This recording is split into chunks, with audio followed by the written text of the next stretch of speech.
ஏதாவது indiscipline activity பண்ணி மாட்டினா கண்டிப்பா வீட்டுக்கு அனுப்பிச்சிருவோம், பாத்துக்கங்க. இதா கவு அம்சான். அப்பா தெரியுமா பண்ணிட்டான். எந்த தெரியுமா பண்ணிட்டான்?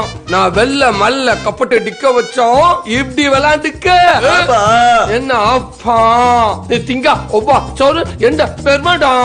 நான் திங்க டிஃபா. அதுவும் என் கஷ்டப்பா. நீ வா மூடுகா. என் மூஞ்சி லிக்காதா. அப்பா இன்னைக்கு வீட்டுக்கு ரவாதா. அப்பா உனக்கு இருக்கான். என்ன இப்படி பண்ணிட்டான். அப்பா அப்பா அப்பா அறிவு நம்ம ஹிந்தி கத்துருக்கணுமோ? ஹிடாக்கோ அம்சா. இது ஹிந்தியில வராது, தெலுங்குன்னு நினைக்கிறேன். ஓ